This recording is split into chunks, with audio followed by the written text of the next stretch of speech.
Okay, man, are you ready to go? I'm ready to go. Now, come on, now crank this motherfucker up.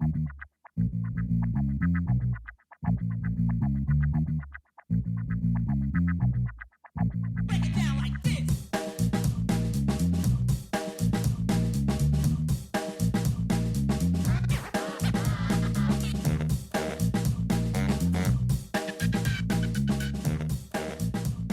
Hello, Internet. Gino, that Pinguino Greco, here again with another episode of Deep Listens, and today it's time to get addicted to addicting games by playing Genshin Impact. Time to play some free-to-play games that really want you to spend money on them. And joining me to discuss this game, which is fun, but also probably problem for some people, is Pete Busby. Hey, what's going on, everybody? I spent $0 on Genshin Impact, which just based on the rate it is earning all the money, probably makes me a bit of an outlier. But we'll see how things shake out. I have horse facts. Yay! Right? Horse facts! Woo! So, Iceland. Icelandic horses are actually genetically isolated in the same way the island is isolated. So, a long time ago, people tried to bring in horses into Iceland, but it basically just killed half the horses there because Icelandic horses not immune to the same diseases European horses are. And this is like 1,000 years ago, basically, a very long time ago. So now any horse that leaves Iceland can never return to Iceland. No! I know, right? So anytime a horse leaves Iceland, it is banished for good. There are also very strict rules about which horse things you can import. So like saddles, bridles, they need to be disinfected before they can be imported and used. So Iceland, very strict about horses, although they do eat horse meat. It's just a thing over there. They don't think it's strange or weird or anything like that. Well, I mean, if you need to protect your horses so badly, I understand why, if you enjoy a good horse burger. Yeah. Foreign horse meat, not the same as domestic. They're like locally sourced horse steak. Exactly. I can just imagine a horse tribunal where they're sending horses away, never to return. Clip clop. That's why Icelandic international horse competition people don't ever bring their best horses because they have to sell them. They can't bring them back.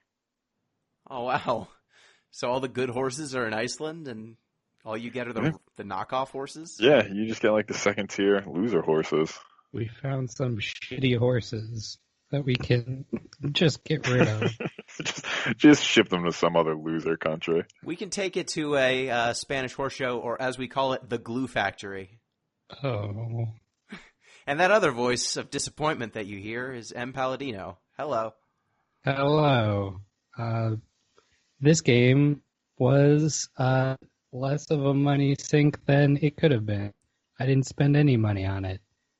Maybe 99 cents for the one little free-ish thing you get to start, because I like to do that when the game is free. But yeah, I didn't spend any money except for maybe $1. And that's pretty good compared to the experience that we got out of it.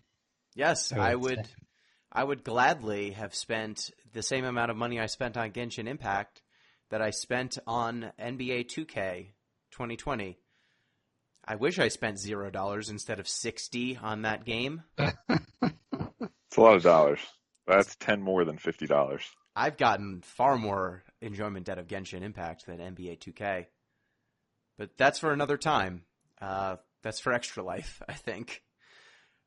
So before we get into it, as always, our housekeeping, you can get in touch with the show at Deep Listens on Twitter, deeplistens.libsyn.com. We've got our comment sections and deeplistenspodcast@gmail.com. You can send us in your emails and your feedback, and you can support the show at patreon.com/deeplistens, which will get you access to our Discord, and you might get on the Discord report.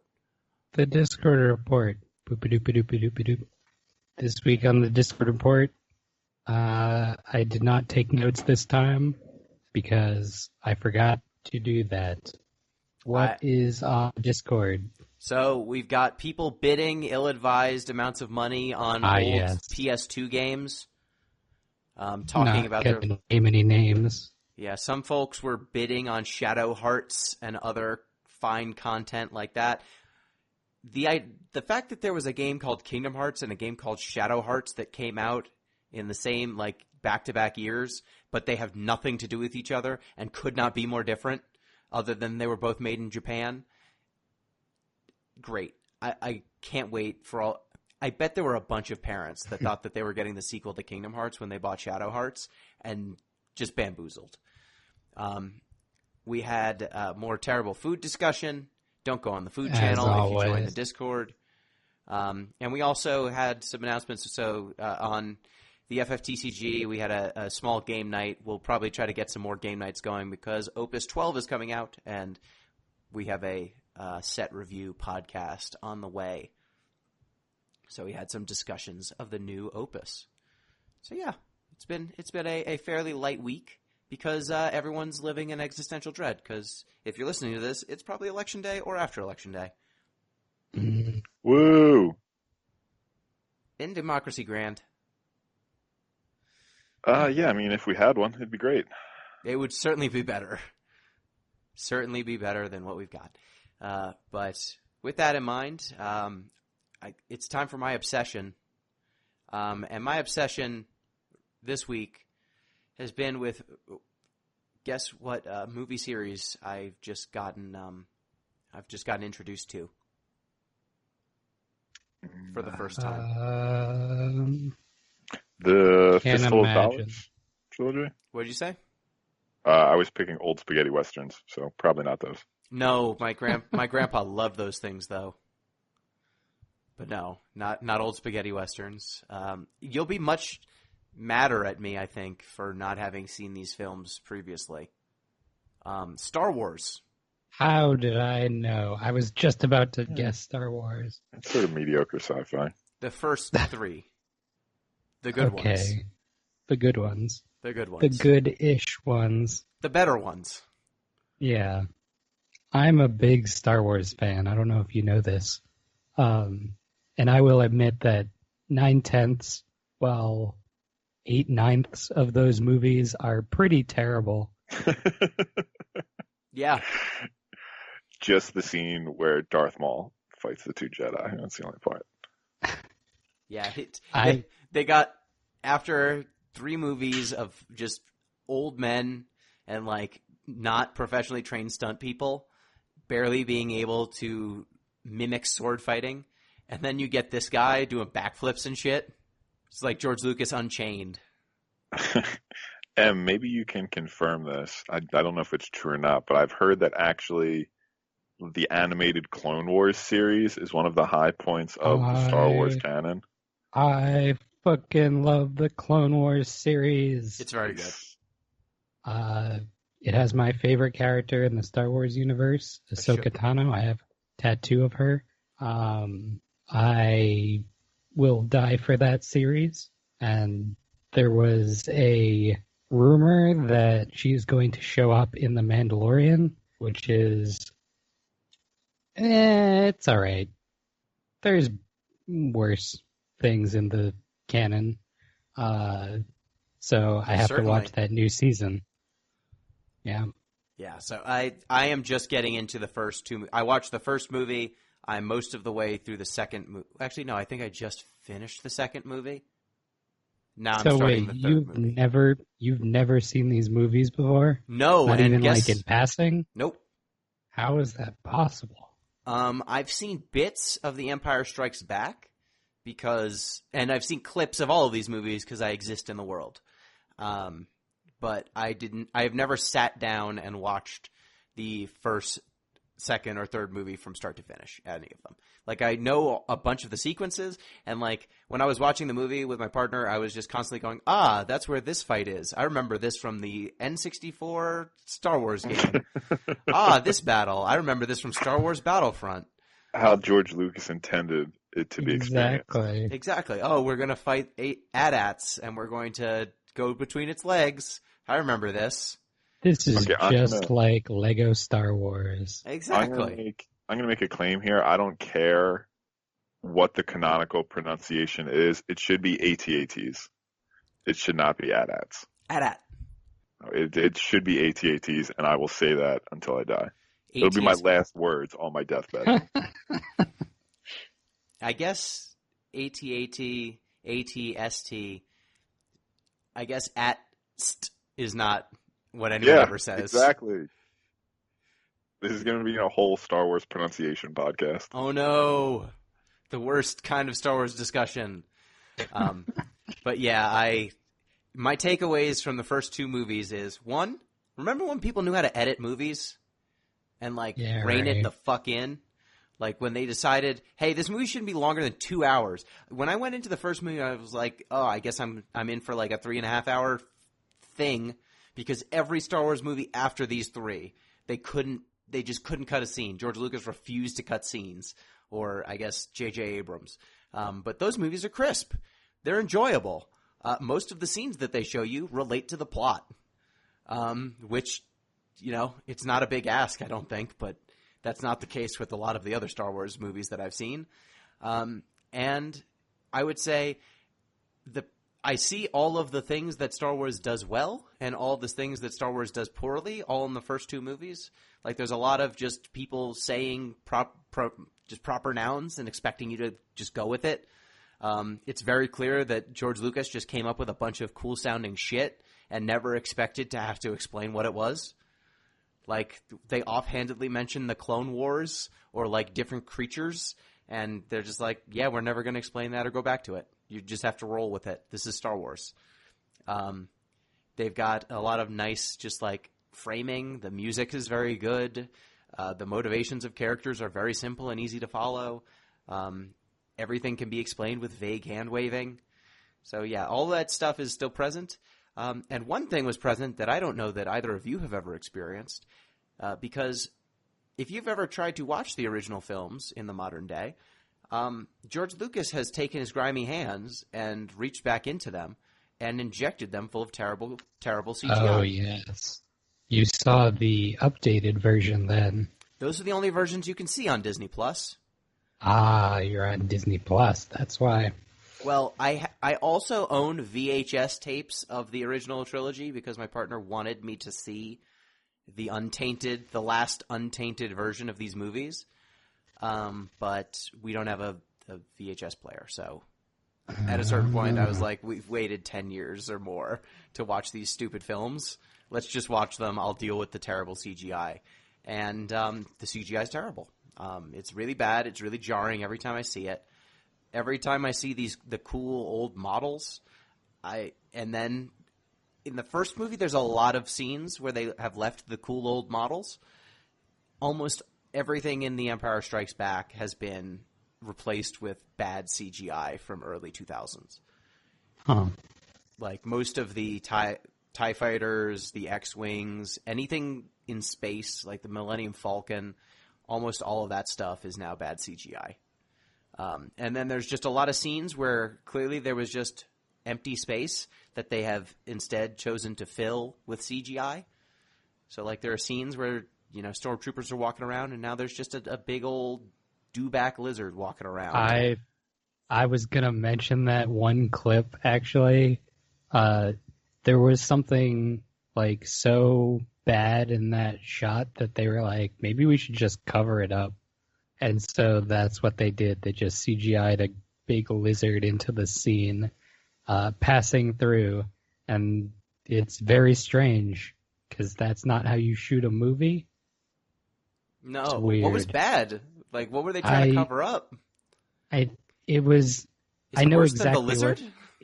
It's right before he does the first, Jedi mind trick, Yes, I remember that lizard. Yeah, he's there. I think it's something about the way the speeder looks. It doesn't look like a real object because it's just not. It was a prop. It's a set. So, yeah. Yeah, exactly. And so it was so strange, and it didn't feel like anyone was living in the space. They were like, "What if we just shoved fucking stormtroopers in the way?" And that's what they did, and that's how they solved that. Here's a question I have. Yes. So, what do you think it was like to be asked to work on Star Wars, and then when you get to the set or your computer studio, they're like, no, you're working on the originals. You're doing touch-ups on the past. Yeah. I mean, I guess if that's your job, you're just like, I guess I'm fucking with history now. That definitely puts a strange dystopian spin on your profession when it's like these are beloved iconographic. What's the word? Iconic? Iconic. Yes, thank you. I know language. These are iconic films, and now you get to change them. Don't fuck it up worse, I guess. They injected entire scenes. I don't know if you Oh, know yeah. this. There's Yeah. a scene now in the first movie where Han meets Jabba. Yeah, because otherwise you had no context for why Jabba the Hutt was such a bad dude, and so they just shoved him in there. What's the scene like? What's It's their? Han interacting. I guess they must have had archival footage, or it's a CGI Han because it's pretty far away. But it's definitely a CGI Jabba, and Oh, yeah. He's talking to this very bad looking CGI Jabba, and he's like, "I'll pay you your money, Jabba," and Jabba's like, "If you don't, I'll kill you." And that's it. Like, that's the scene pretty much. He just shows up, they talk for 2 seconds, and then the movie continues as normal. But Yep. it's jarring as hell because it clearly wasn't supposed to be there. Nothing about the scene. Like, all the other scenes, you can see where they've injected things. Like, there's stuff that looks like the 70s. And, clearly, like, models that show that this was originally a shot from the original film. There is nothing about this sequence that looks like it belongs at all. It looks like an abomination. And it is. So yeah, if you can get the VHS tapes of the films before they fucked with them, I recommend that. But I don't get to live that life. It's 2020. So instead, I have to watch the bad version. But they're fine. Like, they still hold up. They're still good films for the most part. I get why your mind would be blown if you saw the original Star Wars in the 70s. Compared to the other stuff that was coming out at the time. But like, in a modern context, it's fine. It's a fine movie. Like, the score is what really jumps out. The score, and I think the creativity of the designs of most of the aliens and alien worlds. Like, seeing the original sand planet and the original ice planet is much cooler than the fourth and fifth fucking time they do that in the trilogy, in the other trilogies. Have you seen the new ones? Yeah, I've seen the prequels and I've seen the sequels, but I had never seen the originals. I truly watched it in the most cursed order. I saw the prequels, then the sequels, then the originals. Oh no. Yeah. So, it's pleasant, honestly, because the sequels made no fucking sense at all, and I hated every minute of them. The prequels, I was a child, so I didn't know any better. This movie feels like it was made by someone young and hungry instead of fat and happy. So this is good. And I also watched Rocky Horror Picture Show, and that movie's still fun. It's a classic. It is. I watched Star Wars and then Rocky Horror Picture Show back to back. Two great tastes that taste great together. Somehow those do work. I don't know why. I mean, they're both great entries into science fiction. Tim Curry's a national treasure. All right, without further ado, let's talk about Genshin Impact. Em, you picked this game. Why? Genshin Impact is a free-to-play action role-playing game made by MiHoYo from China. It is a fantasy open world, kind of a Breath of the Wild-like, except you are rolling characters, and you have a team of 4 that you can swap between. They all have their elemental strengths.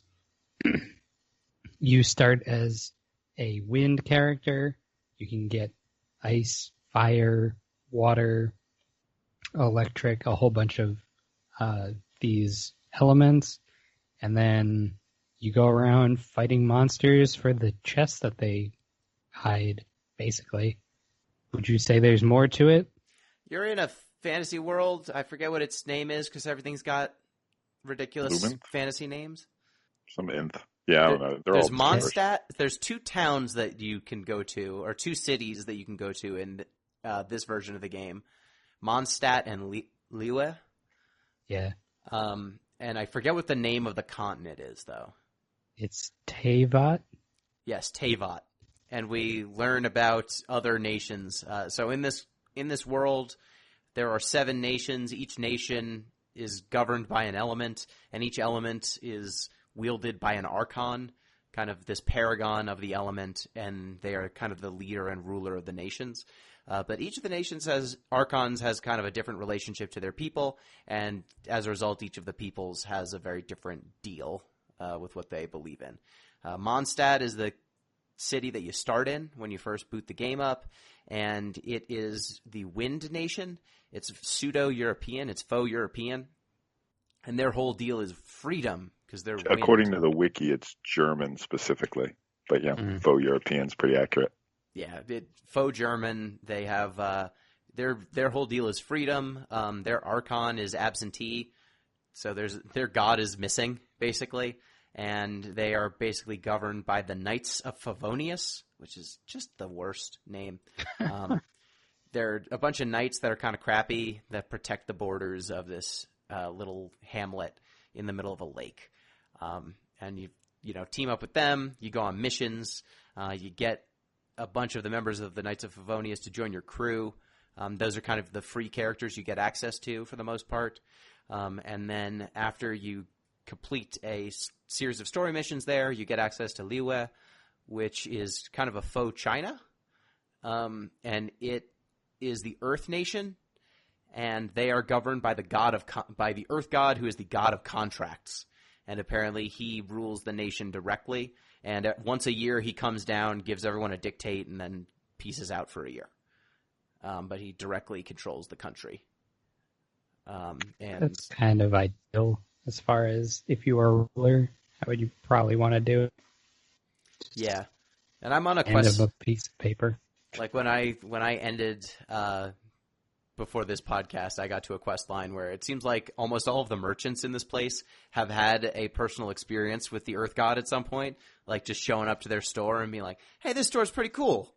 And then all of a sudden their store is really prosperous because it was like, oh, the Earth God said your store had the best flowers, which is kind of cool. Like, I think that the story and the world building here, at first glance, I was very off-put by the general anime-ness of all of it. But it won me over time. Speaking of the anime-ness of all of it, what did y'all think of Paimon? Why? Why do they keep doing this? Did you not like Paimon? No? Was I supposed to? I didn't even realize that was the point. I liked Paimon. Paimon grew on me. So at first I was immediately disgusted by Paimon. So Paimon is a fly... Do we know what Paimon is? She's not food. We know that. She is really emergency food.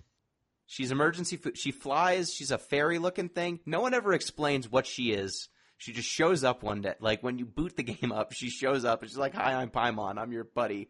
You can't get rid of me. And she's basically Navi from The Legend of Zelda. She just tells you stuff that you already know. And she will occasionally, like, point you in the direction of quest objects and things. But mostly she's just there to like, say funny quips. Because your character is basically a silent protagonist. So Paimon is there to be your voice in the world. But she speaks in the third person, and her voice is very cloying.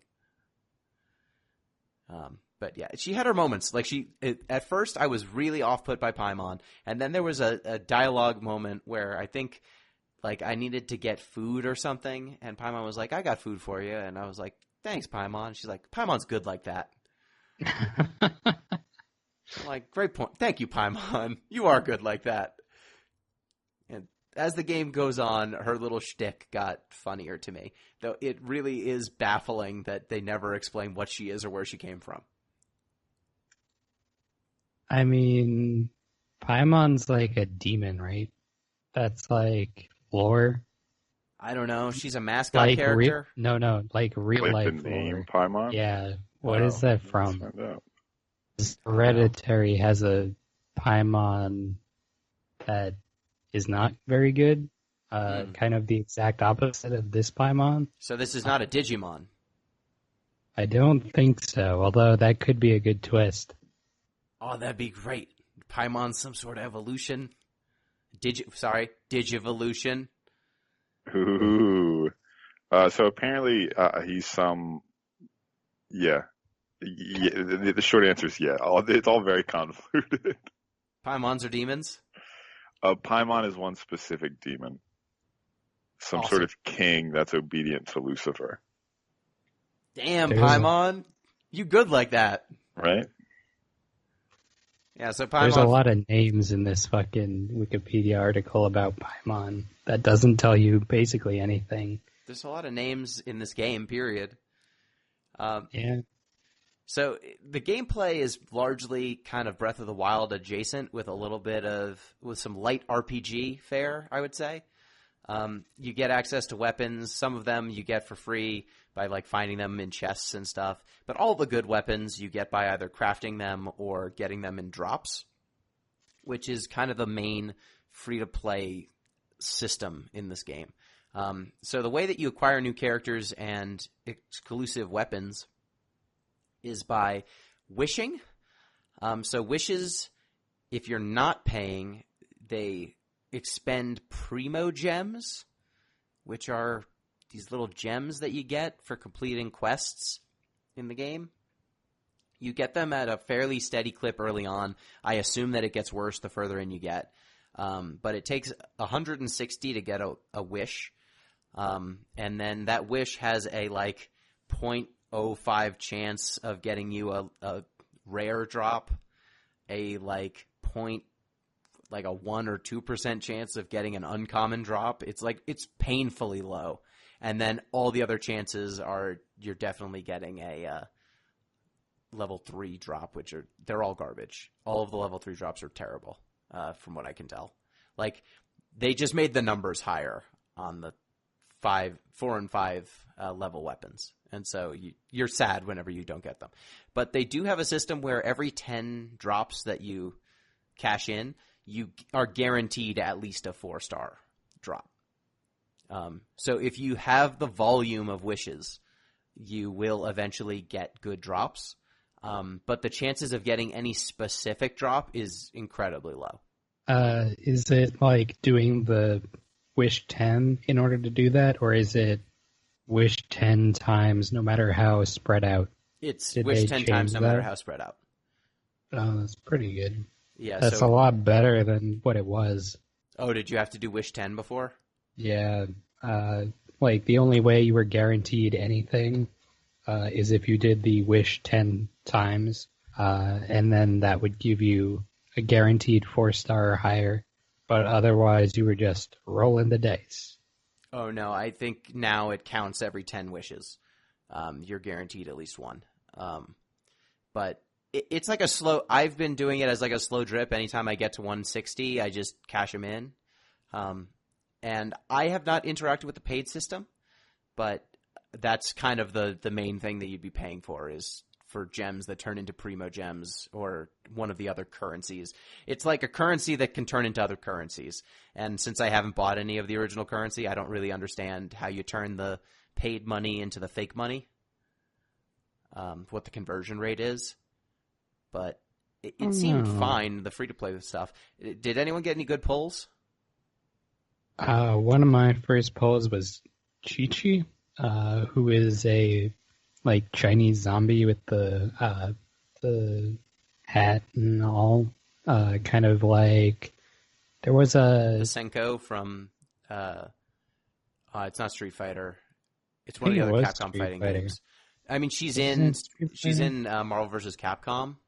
Mm-hmm. But yeah, that's who I was picturing.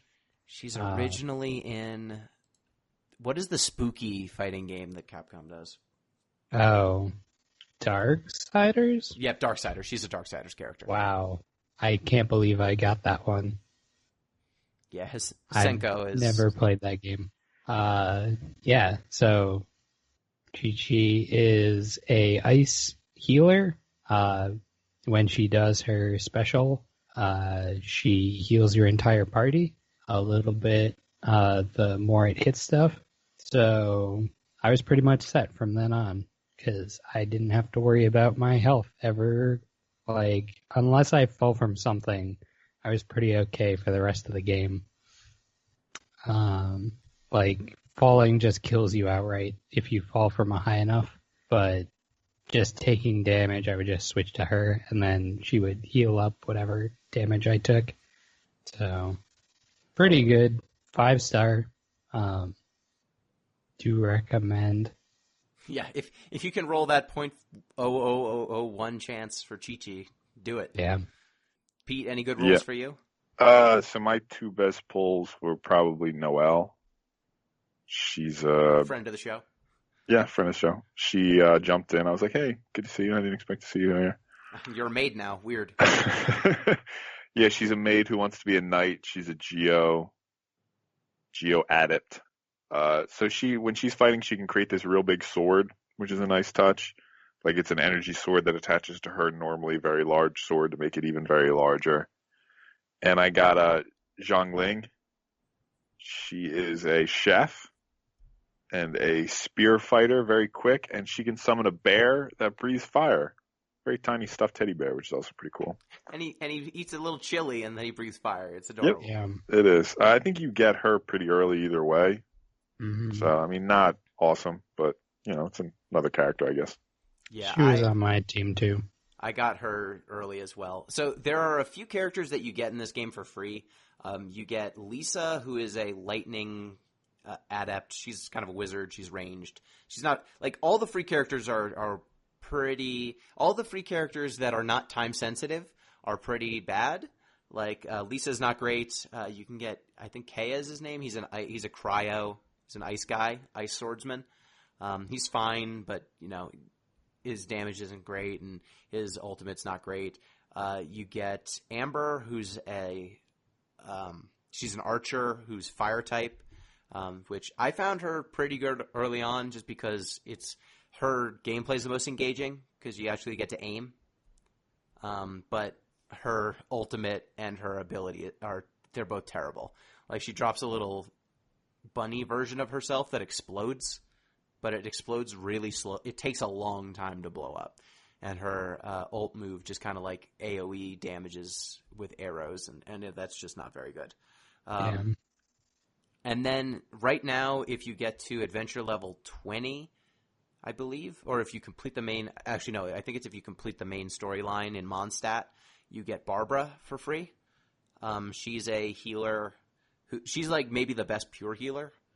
Her like frequent use ability surrounds her with musical notes, and then every time you attack an enemy, she heals your entire party for as long as that's up.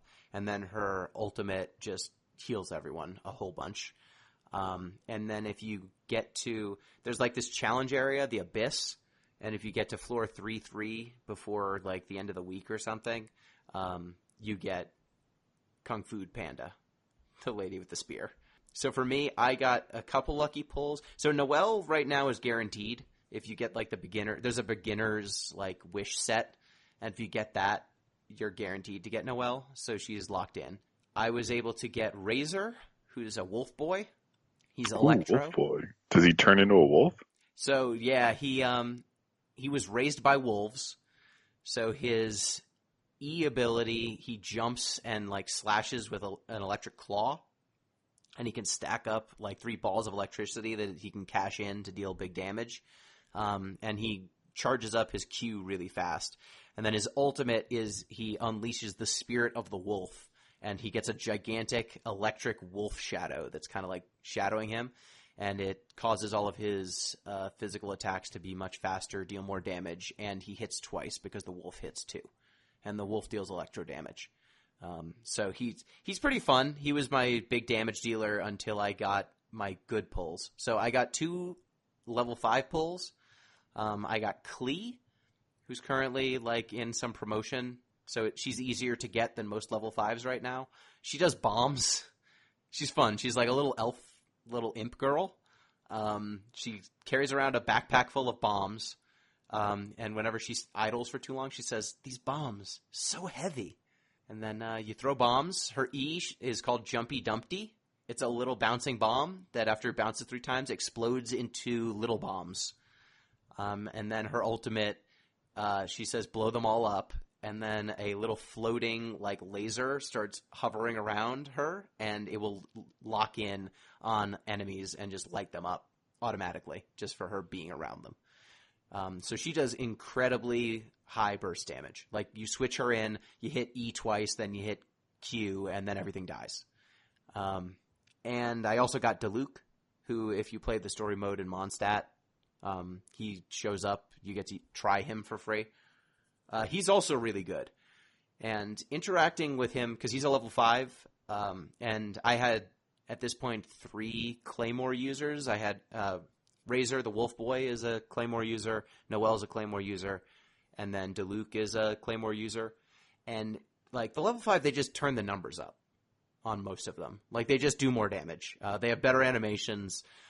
His charge attack is better than most of the other charge attacks for Claymore users that I found. Most of them spin around in a circle like a top. He just rapidly slashes directly in front of him in a wide arc. Like, instead of hitting 360, he hits 180 in front of him, but a lot. Like, a ton. For the amount of stamina he's expending. And so he just kind of melted bosses very, very quickly. And then his E is he like does a 3-hit combo, but you can choose to throw out the hits when you want. So like you could do a regular slash and then interrupt it with his special, and then do another regular slash and then interrupt it again. So you could get like a 6-hit combo out very quickly compared to what the other characters' animations felt like. And then his ultimate, he made a gigantic fire phoenix that goes out in a wide swath in front of him and will carry most enemies just off cliffs. It'll kill them very quickly. I found that in most cases, if I was trying to do a daily, because there's like a daily quest system, I could just walk him into a camp of enemies, hit Q, and then they'd all die. Like, I wouldn't even have to walk in. I would just do Q from far away, and then everything would die. So yeah, I get now why people want the level 5s, because they're just much better than the other ones. But they're not so much better that you can't beat the game without them, right? Like, you can get through without. Did either of you have difficulty with any of the gameplay ever? No, I mean, it's all pretty straightforward. I mean, it also scales with you, which is a nice touch. At least some of the world enemies do. There's like this arena type thing to the north. I stumbled in there at one point, and it was like level 35 boss when I was around level 20. So that was unfortunate. I think that was the only time I actually like died. But other than that, it's not really difficult. No, and like they give you a healer if you complete the first story missions. They give you an ice person, a fire person, a geo person, a wind person, and if you act now, you can get a water person. So like almost all of your bases are completely covered. All of the different types that you require are covered for free. So you're not going to be locked out of content for the most part if you decide not to pay. And the game also just gives you a bunch of free currency all the time, so you can generally just wish when you feel like it, right? Like they'll give you the free currency when you open chests in the world, and there are hundreds of chests when you complete missions, when you do daily quests. Like there are a bunch of ways to get value out of this game, though a lot of these things are time sucks. Though I don't know, Em, have you played a lot of free-to-play games? I played my fair share. Like how does the grind stack up in this game? At least at the point that we've seen. As far as comparing to like other mobile games, they usually have that same like you'll get a whole lot of the currency at the beginning, and then it'll slow to a trickle. I started playing another mobile game just recently, which had that same sort of scaling. Mostly it's like dependent on time. They want you to basically have a certain amount of actions you can do per day, and then after that, you're gonna have to spend money if you want to level up faster. This is actually a good term. They call this, I think it's like fun pain. Yeah, which basically means that you're willing to put up with a certain amount of like the grind, basically, up to a certain point. So you will do this grind until, level 20, and then it's going to fucking suck. And that's when they want you to start spending money. This game sort of avoids that because, I don't know, there's no way they can like make you stop opening chests unless despawned half the chests in the world. But it's not like force feeding you the premium gems any point after like 5, I think, something like that. Yeah, it definitely slows down the further in you go, but I found as long as you're able to get to the story quests, and there are also some world quests that I think are pretty interesting, as long as you can get to those things, you're not that hard-gated. Now, I can see on the horizon if you've gotten all of the – because there's like a bunch of different mechanics that were snatched from other games. Like there are orbs that float in the sky, and it just feels like Crackdown. For anyone who remembers Crackdown, there's agility orbs basically, and as you collect them, you can turn them into various statues, and they'll increase your stamina and give you items. So like you can pick those up. There are treasure chests everywhere. There are camps of enemies that will drop good items sometimes. There'll be random quests in the world. There are daily quests. What other weird grinds are there? There are bosses that you can fight, and it costs a like renewable daily resource to claim the prizes from them. So those you can do, and they'll give you some premium items. All these little plates that they want you to spin, they're plentiful up front, and I can imagine once you've picked the world clean, because it's big but it's not that big, then it's going to be a miserable grind, I think. But I'm at level almost 30. I'm at 29 right now, and I haven't hit that wall yet. And, I've spent probably 20 plus hours playing this for the podcast. So that's a decent amount of content, and I've enjoyed my time so far. Yeah, it's a curious balance they sort of have to strike between giving enough to draw people in and eventually hitting that paywall. I wonder if this is like, how in casinos, the vast majority of the revenue comes from like a very small subset of problem gamblers. Yes. I imagine it's the same for free-to-play games. Like the vast majority of revenue comes from problem players who can't really help themselves and influencers who need more and more content for their Twitch stream. Yes. I can shed some light on this, actually. The term is like whales in design communities. You're searching for not like little minnows like us who aren't going to spend more than like $1 or $5 or whatever. You're looking for the 1 in 1,000 people who is going to spend like $300 in one sitting.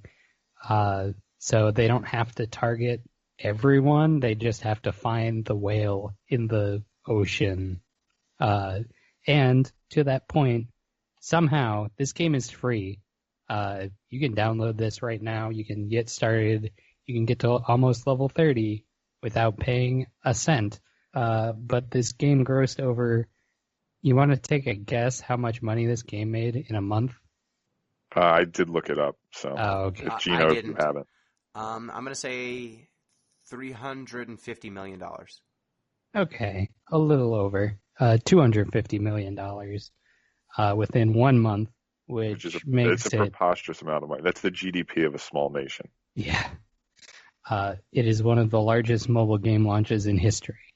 So there you go. So I guess they found their target audience. I actually read a story that was someone who worked at a bank, and they got a call from someone who was like, you deactivated my account because I was spending so much money on this game. And then they were like, oh, we have a thing in place so you don't spend more than X amount. And then they allowed them back into their account, and then they spend another $200 on the game. It's an issue. Yeah, I mean, the drop rate in this game is really low. Most of the things that you can buy with real money don't even get you that many wishes, from what I can tell. It's not like you're guaranteed to get good stuff. And most of the 3-star things are worthless, relatively worthless. Like, the best thing you can do with a 3-star item is feed it to a better item. But they do definitely give you enough. I found that I only really need one party. Apparently, a little bit later on in the game, you're going to want 2. But having enough weapons and experience to get 2 decently statted parties, the game will give you that. The problem is if you want to have every character and every character fully statted, because on top of needing to get the characters, you can also roll the same character multiple times. And if you get the same character multiple times from drops, it gives you an item that will upgrade your character. So if you want the best version of Diluc, you don't have to get Diluc once. You have to get Diluc 5 or 6. You have to get them 6 times. And that's absurd. Getting Diluc once was a 0.00001 chance. Getting Diluc that many times is almost impossible without spending hundreds upon hundreds of dollars. So I get it. They've managed to make this insidious trap where if you want the best version of your characters, or heck, if you just want all of the characters, it's very unlikely, because I don't know if they stop giving you drops after you get the same character 7 times. I hope they do, but maybe they don't. I don't think so. I feel like they would just turn it into some generic, this will raise your stats for any character. Yeah. I'm not sure how they handle that. It's a good question. Yeah, I rolled Noelle 4 times now. Ouch. She's really good, though, at this point. I've rolled her 4 times. I rolled the water healer priestess idol girl twice. Barbara, I think, twice. I got Kung Fu Panda twice, and that's it. I think those are the only dupes I got. But those dupes hurt, man. It sucks when you roll the same person twice. There's definitely an insidious loop here, and the game also has a lot of artificial gating. At a certain point, to level up your characters, you need to feed them upgrade items, and the upgrade items come... one class of upgrade items will come from enemies, one class will generally come from bosses, and then some of them will come from domains, which are kind of these little dungeons that are, challenge areas that'll have just a little burst of combat. Going to those little areas and keeping up the grind so that you can upgrade your characters and keep pace with the world around you, it's a whole thing. Did either of you run into a difficulty there, or did you not engage with that system that much? Well, I think it's just worth mentioning, the sheer scale of the thing here. So forgive me if I have some of the numbers wrong. You can correct me, but you can get up to level 90, and you can also ascend a character 6 times, I think. Yep. So presumably you could get to level 90 6 times. So there are 540. No. Oh, you can't? No. So what ascending does is basically at a certain point you hit a level cap. Oh, and you need to ascend to tab. break through the level cap. Gotcha. So okay. I've ascended my best characters twice, and I have the goods to ascend them again. But the game at a certain point will say, no, you don't get to ascend until you're at adventure level 30. So the first time I could ascend, I did it, and then the second time I got up to the ascension level, and it was nah, you need to be at adventure level 25. You don't get to have a character of this level until you've played more of the game. And adventure levels can be hard to grind. They can be a grind, right? You need to seek out quests. You need to do dailies. Even if I wanted to play a ton, the things that you can do to get your adventure level up quickly, just run out very quickly. Like, you run out of quests to do. Like, quests are kind of the most efficient way to raise your adventure level, because many of them are very short. You can open treasure chests, but that requires wandering around a lot. You can find the kind of agility orbs, but that requires wandering around a lot. You can do the dailies, but there's only 4 a day. And beyond that, I think those are the only things. And you can beat bosses, but those are capped by original resin, like some sort of daily good that you replenish overnight. So there's a lot of things that, even though you can do okay with the mechanics and you can spend your experience well, you can get the good weapons, you need to feed your different stats so that your character is the best version they can be. And every character has so many things that you can upgrade. Like, the character levels up, their weapons level up, their weapons can ascend too. You have accessories, 5 different accessory slots. Each of those accessories can level up. Your character's talents can level up. So, like, you can level up their attack, their ultimate, and their, like, regular special ability. As you roll the character multiple times, you can get their constellation up, which will give them even more buffs. And, like, you can see how, as I list these things out, if you want to do this for every single one of your characters, you're going to be spending a lifetime doing this and thousands of dollars. So I see the insidious nature. Yeah, I will say, for a gacha game, this is actually pretty tame. I've played something like, what was it, Grand Blue Fantasy? That has a currency for currencies for currencies. All stacked up on top of each other. You need to trade your, level 1, whatever. You get 10 of them to trade for a thing that you then need 10 of. Stuff like that, where it scales. This game has that. This game has that, but there are way worse games in that regard. This is actually like the tip of the iceberg as far as that sort of thing goes, which is frightening. Like, the grind, everything here, it's not 10, it's 3. Like, you need 3 items to fuse together for the next class, and then you can get 3 of those and fuse it to the next class. And that's where I kind of got gated. I would, like, get access to some of the items that I needed to upgrade my character, but then I needed the level 2 item, so I needed to get 3 times as many, and now I had enough. And as you level up the world, it becomes easier to acquire those items. They give you those items in higher numbers, and then on certain days they'll also give you, like, way more payout. Like, I found on Sunday, most of the dungeons would give you just incredibly high rewards, so they're encouraging you to spend your Sunday playing their game. But, like, once you understand that most of these tasks don't actually take that much time to do, I think that it's possible to construct a healthy way to play this game, at least in the early levels, and still have a good time and not burn yourself out and not spend hours upon hours playing it, and still have new content. Though I can see the icy edge of the grind just creeping towards me. And as soon as that happens, I'll quit. The gotta catch 'em all elements, I think, are what gets you, and once you have that, it's really bad. And, I mean, the game's fine. Like, the gameplay is pretty solid. Like, there's climbing mechanics, there's gliding mechanics, the combat's not terrible. It's very generic hack and slash, but it's not terrible. There's even some first-person shooting if you've got an archer. So, like, it's got a lot of varied, I guess, third-person shooting. It's got a lot of varied experiences, but it's not... Nothing about it is, like, exceptional. It's just the amount of content.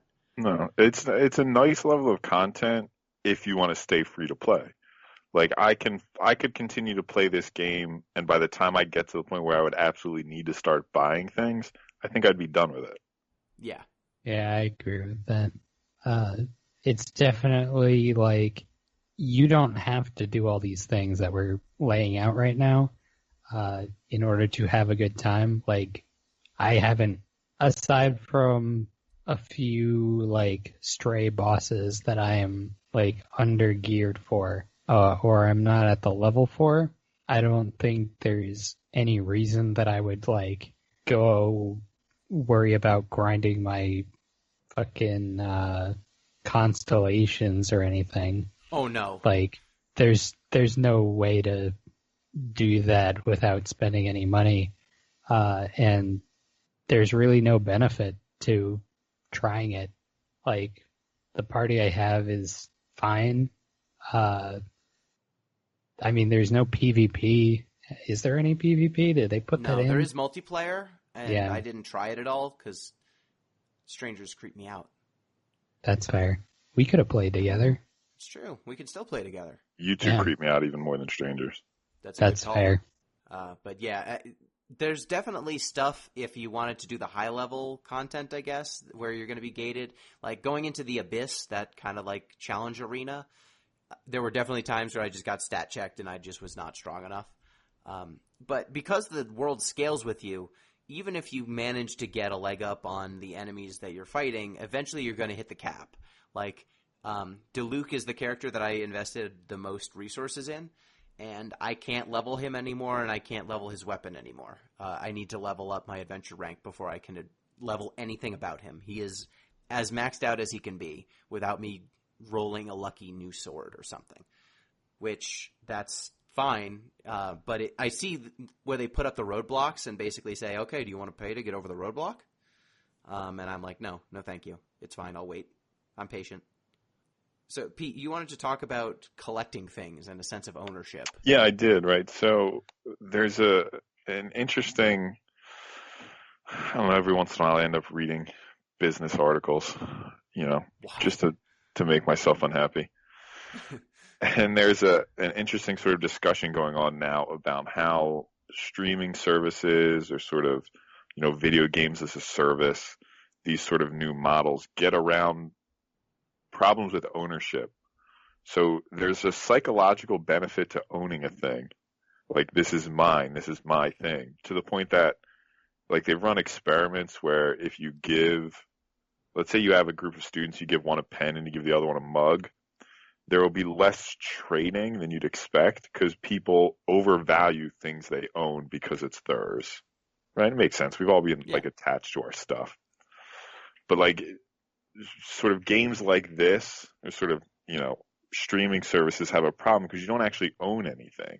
You basically rent it all. You're just downloading things. So there are different ways companies have tried to get around it. And I see sort of this going hand in hand with this gambling method of getting new characters and all these upgrades and how much sort of like depth there is in the upgrade system. Insofar as like, Gino, you don't just have a Diluc, you have your Diluc. He's my Diluc. This Diluc Exactly. is mine. So it seems like an interesting way to deal with the problem of, we don't actually own anything, and yet still this one is yours. Yeah, there's just enough customization in the weapon choice and the artifact choices that you feel like you have some agency. And they give you so many crap level 3 weapons, but they're all slightly different.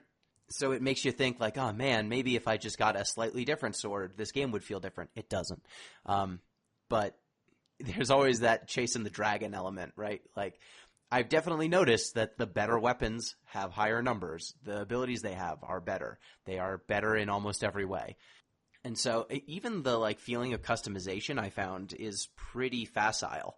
A lot of the times the options that are a little bit clever just are less efficient than the ones that are brute force. Like, I saw some weapons that are like specialized for dealing with certain enemy types. Like, why would you ever use that? Why would you ever use the weapon that's specialized for a certain enemy type when you could just do the thing that makes your attack plus 20% or something? And that's 20% against everything. So there's definitely some customization and sense of ownership, but I found that most of the time you run into the fact that it just doesn't matter. Like, most of the enemies in this game aren't very difficult, and I haven't had to think very much when I'm playing, to be honest. So one thing we haven't talked about at all is this game was developed in mainland China, so there is certain censorship in the game. Like, if you use the in-game chat, you can't say Hong Kong, you can't say Taiwan. I haven't noticed any of that because I don't talk to anyone because I don't play with people. But it's there, and it feels icky. Definitely, if you're playing this game and, you're socially conscious in any way, it's definitely going to rub you the wrong way, I think. But who does the chat connect to? Is it just like your other people you invite to your multiplayer? Yeah, I think the other multiplayer.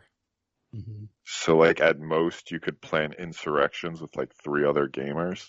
Pretty much. This seems like a self-own on like China's government's part. Like they could have not censored this one and I think been fine. Probably, but they like at this point they're so far down the rabbit hole on censoring everything True. that It's a like good how point. could you let the flat because this is honestly I think the biggest game that's ever been made out of China. Like the Chinese gaming scene is not that big, or at least not internationally. Most of the games I have not really heard of many games being made out of China with this level of polish or this level of advertising. Like I saw an ad for this on the subway in New York. Like I saw a picture of an ad on a subway of Paimon's stupid face saying Genshin Impact. And like this game is, I mean, in terms of monetary value, it might end up being the biggest game of this year. And so I think that Spooky. it is kind of spooky. I mean, it's well made though. It's well made and it's free. So I Yeah, get it. no, it's definitely quality. It's quality content. Do you think this is going to signal a shift in the way that like movies are now made? Like they shoehorn things in for the Chinese audience. That like games are going to start going that way. Have they already? And I'm just not They aware already of have. it. Okay, I'm They just already dumb. have. How do you mean? There have been games that featured zombies, but China does not like it, it's not a big thing in Chinese culture, or it's considered offensive. So there have been games that have censored their zombies so that the game could be sold in China. There have been games that have changed villains. Say, for example, military games that instead of having China be the enemy, they picked North Korea, or a country that is more easily punched at without damaging their ability to sell. So you end up, with endless wars with countries in the Middle East because right now the Iranian game market is not as big as the Chinese game market. So, like, for the most part, China as a topic of discussion in games is largely not present. I have not seen a game that, tries to do what, like, Watch Dogs does, or, like, some of the other, like, commentary games do with China. At least not ones that are trying to be big and commercial. Like, I don't think we're necessarily going to get an Assassin's Creed set in China anytime soon. But we'll see. Give it 5 years, we'll come back to it. Sure, but I don't think we're going to get a, like, Injustice or, like, a Watch Dogs set in China, even though, like, that's the most natural place for a game about a surveillance state, but I don't think we're going to get it. And that's a conscious choice, right? Like, it's the most obvious place to set a game like that, and no one does it. So I think it's already happening. I've already seen games that have done some light censorship for targeting the Chinese audience, but not to this extreme, like not censoring words that are being said in text in the game. Though, I mean, I've never tried to play any of these games in China. I assume that those censorships are going to be in place if you tried to do in-game chat or something, if not through the game itself, but then through China's general censoring of the internet. It's wild. The world's wild right now. Yeah, things are definitely popping off. Yeah. So is there anything else we wanted to discuss with Genshin Impact? I mean, Mondstadt I think is super cool, like as a location, and Liwa is a really cool environment. Did either of you get to that part of the game? Yeah, I like the big treehouse. It's got a big treehouse right in the middle of it. That's like your main hub in Liwa. That's one of the main hubs. It's pretty good. So I was very into the sassy, probably murderous librarian who was out to get her books back at any cost possible. Yes. I like that she would make small talk with people, and then at the end of the small talk and the little adventure, she'd be like, "But the book, though." It's like, but you want to keep your fingers? I'm gonna need Charlotte's Web back. You pick to play as the female protagonist? I did. I did. Okay, I picked the dude. Mhm. I was just curious if the same sort of flirty overtones to the interactions persist. They do. Oh, yeah. Very Yep. nice. Very good. I didn't know if I have no idea what China's stance is on same-sex relationships, so I was just I curious. don't think they're in favor, but That'd be my guess, but I don't know. I had there's a interaction you have in Liwa towards like the story mission for level 29 where you need to create. You're helping with a funeral for a god, and you start out with like getting some stones for like I guess some sort of part of the procession, and then you need to get perfumes, and you find a lady who does perfumes. Who can make perfumes. So to find her, you talk to two people who like might point you in the right direction, and you have dialogue options of like, I'm looking for someone who knows perfumes, and then the second dialogue option is, you smell nice. You smell good. And if you say you smell good, one of them will be like, that's a little forward, but okay. That escalated like pretty fast. I'm into it. And then when you meet the lady who teaches you how to make perfume, she tells you that you need to put the pistol in your hand and you need to work it back and forth very fast until the goo comes out of the flower.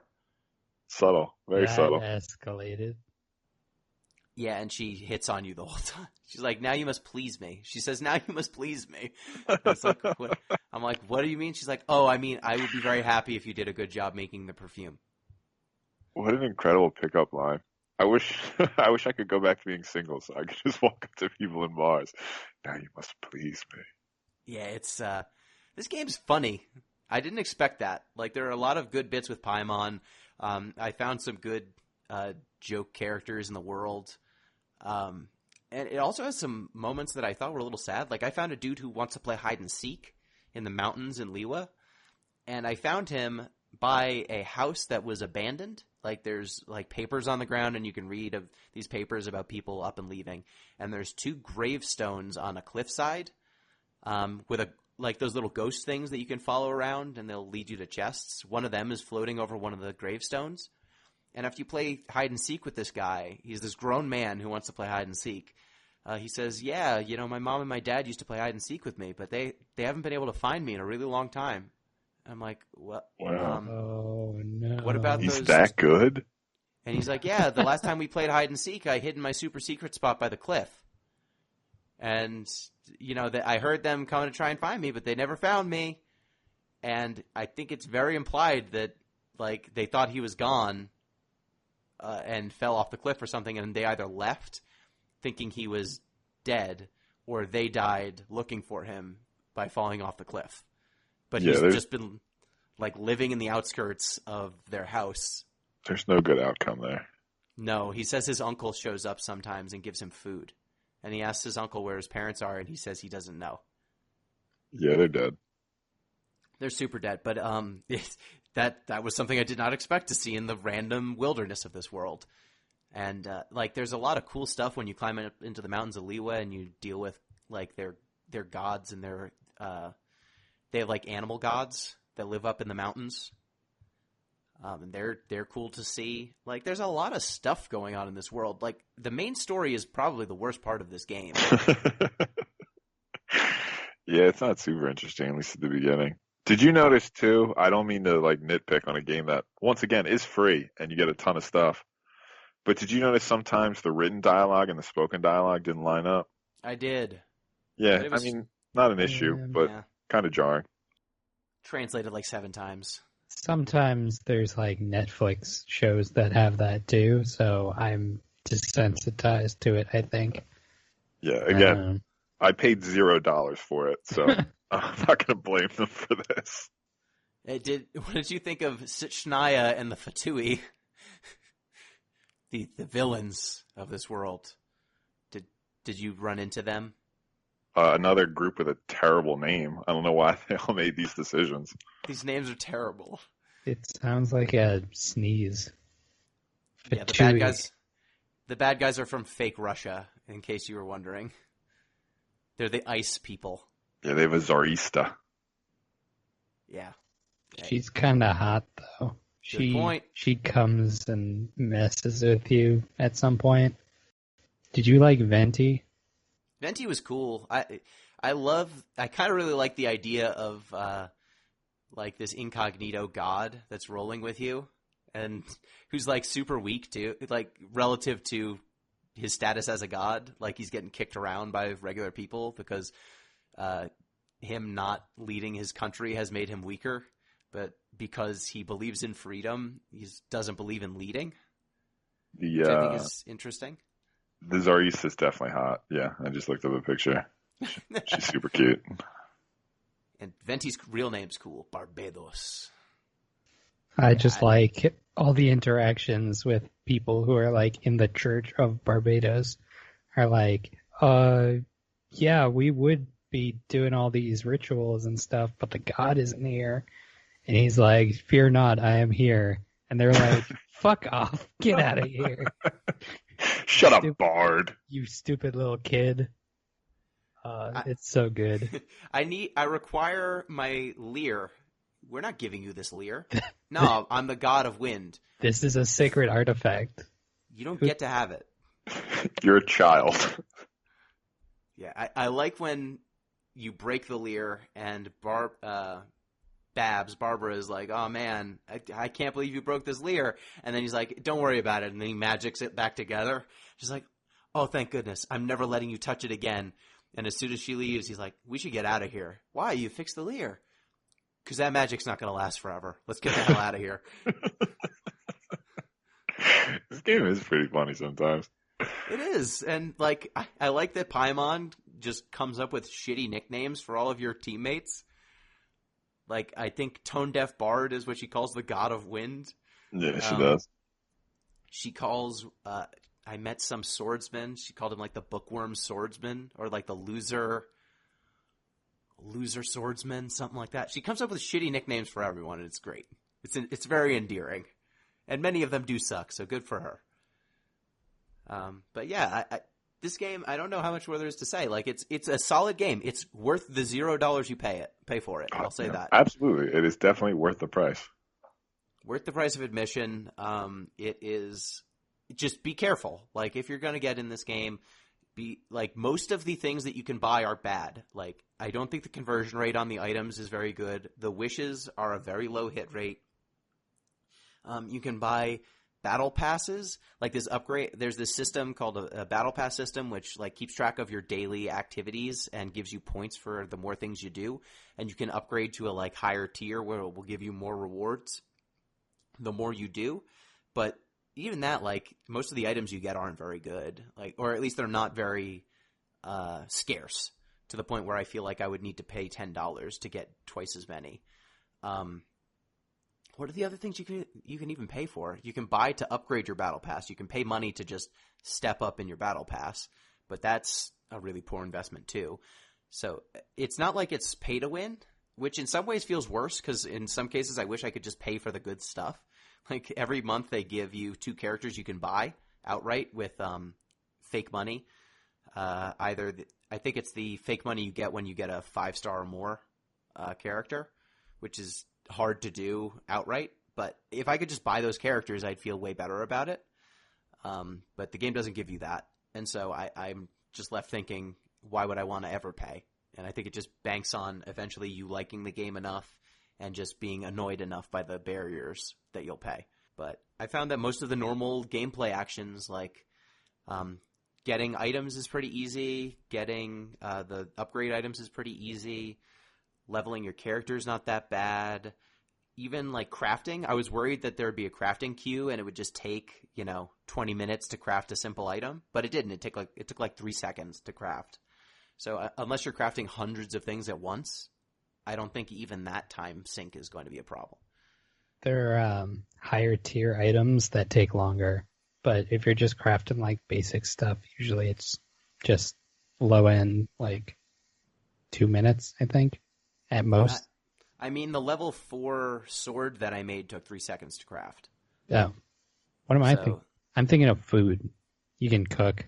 I mean, food you can cook, but the food, you basically do it by hand, right? It's just manual the first like 10 or 15 times you do it. And then once you master a food, you can just click the button and it auto makes. Yeah, there are ingredients that you can craft. Oh, right. Yeah, those take longer. Yeah, those take some time. But it's not like egregious. No, and I ate food in this game like 3 times. Yeah. The only time I ever ate food was when I accidentally fell off something and my character died.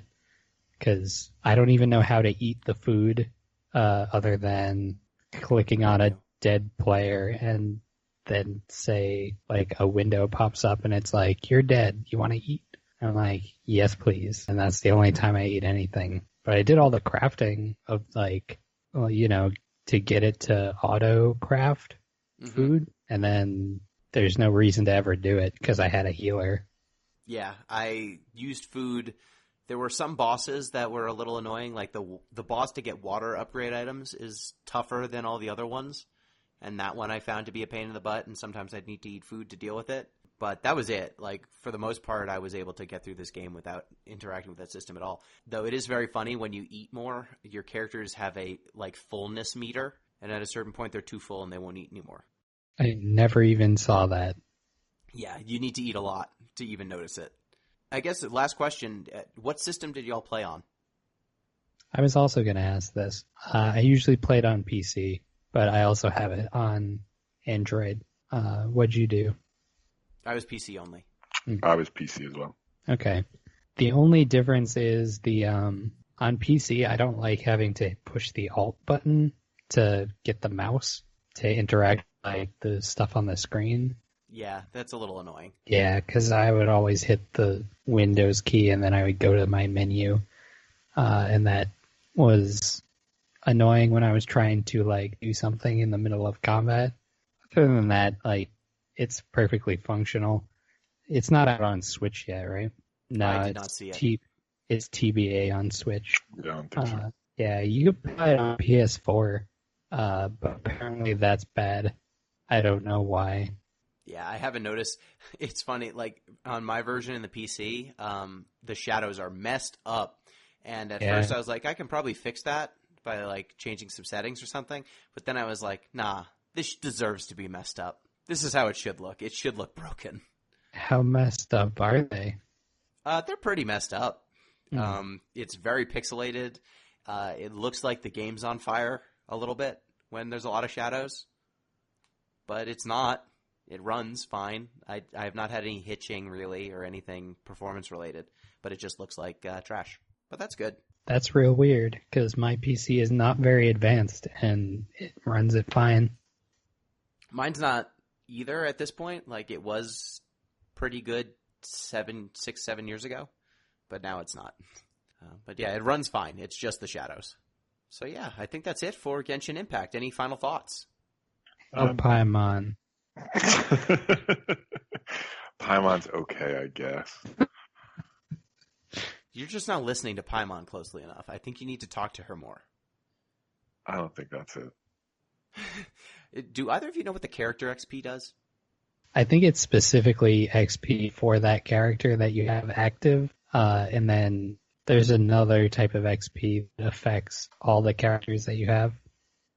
There was one that said, like, your friend level, and I just don't know what friend levels do. That's just like whether the game thinks you're a loser or not. Like, this kid doesn't seem like he has any friends. Great point. I think that it just unlocks your ability to make the character say dialogue in the menu. Maybe. But it's unclear, or like if it gives you backstory, but I don't care about either of those things. There's a lot of it. Yeah, you know, if I could make it so that Clee says these bombs so heavy, or blow up Mondstadt, that'd be bad for Clee. I could do that. I'd be down for that. Exactly that. Well, with that, that's Genshin Impact. So now it is my turn to pick once again. What you got first, Gino? I've got the game that was sweeping Twitter like 2 weeks ago. And I don't know if it's still sweeping Twitter, but I've wanted to play it for a while. It's been in pre-release status for months now, because they were doing the early access thing, and it is finally out proper. I want to play Hades. Hell yeah. Okay. Unintended. Yahoo. Good pickup. Good pickup. I want to play Hades. So we have, I don't think we've actually played a Supergiant game on the podcast before. Billy is not here for this, but he is maybe the biggest Supergiant fan that I know. It's the latest game from Supergiant Games, the makers of Bastion and... Oh, wait, no, we have played a Supergiant game on the podcast before. The one that's fake basketball.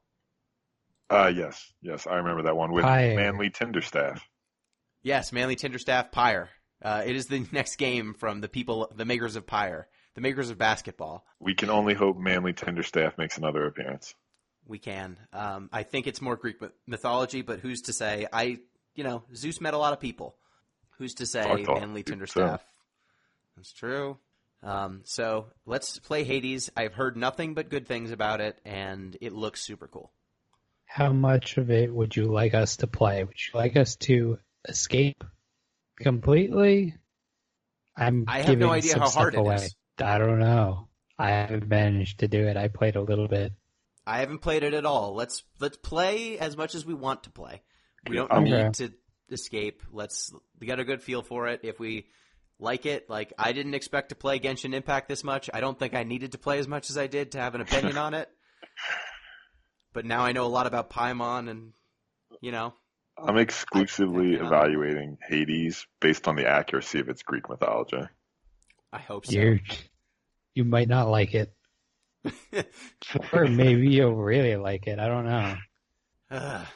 Look, if they don't have a long diatribe about the many times Zeus turned into an ox and then, had his way with people.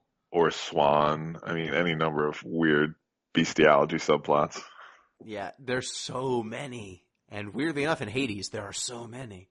We'll see. We'll find out how accurate it is next in 2 weeks. So thank you, Pete. Yep. Probably the best free game we've ever played for the podcast. Definitely. Thank you, M. Thank you. I judge all of my games on a scale of what Gino expected versus what he got. And this one scored super high. So I'm pleased.